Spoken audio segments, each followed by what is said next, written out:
السلام عليكم ورحمة الله وبركاته، واسعد الله مساكم. اليوم جاكم قصة عظيمة عن الصبر والحكمة. هذا الرجل أنعم الله عليه ورزقه الله بالمال، ولكنه غفل عن طاعة الله، غفل عن الصلاة وغفل عن الدين.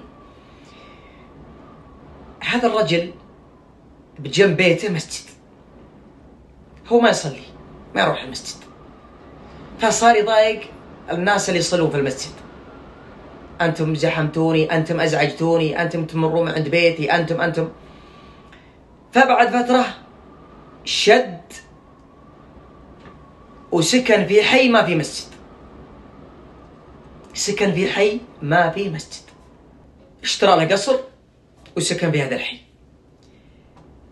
بعد فترة اجتمعوا أهل الحي، قالوا احنا لازم نبني مسجد، يعني صعب أنا نروح ندور المساجد اللي في الحي الثاني البعيد، أحيانا ننشغل ما نقدر نروح ونصلي في بيوتنا، فاحنا لازم نبني مسجد.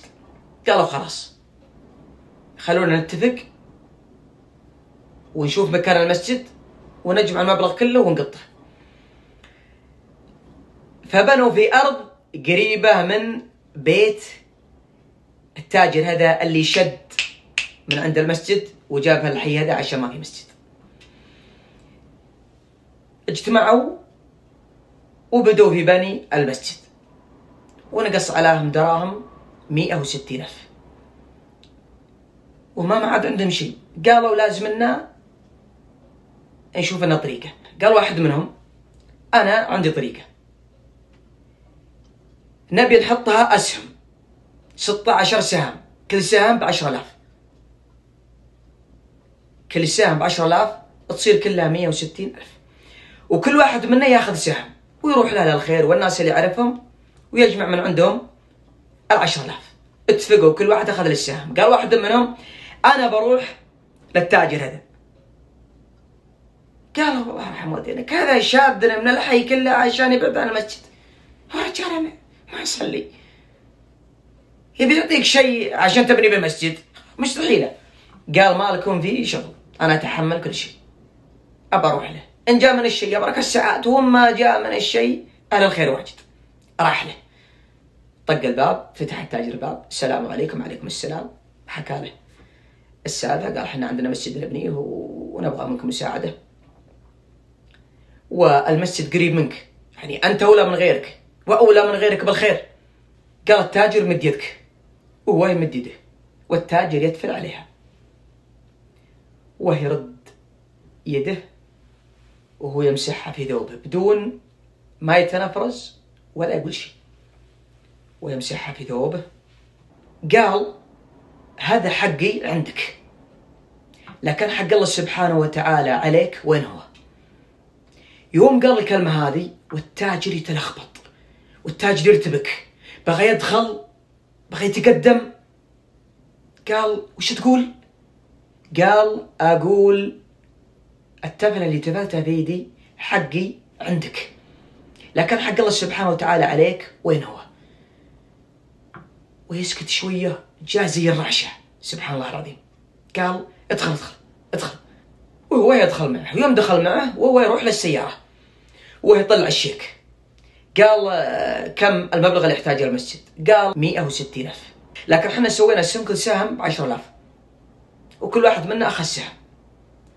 قال هذه 160,000 اللي يحتاجها المسجد، والاسهم اللي جمعتوها ردوها على أصحابها.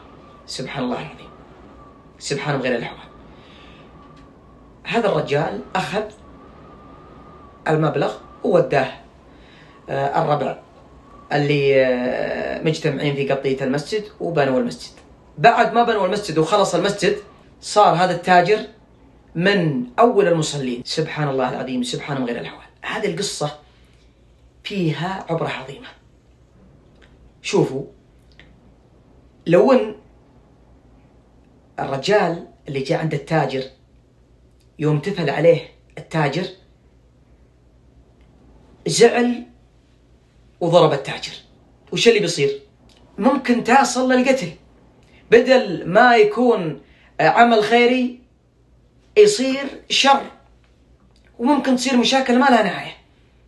لكن صبر الصبر دائما سبحان الله العظيم يبلغ صاحبه الغاية. صبر وبدأ بالحكمة.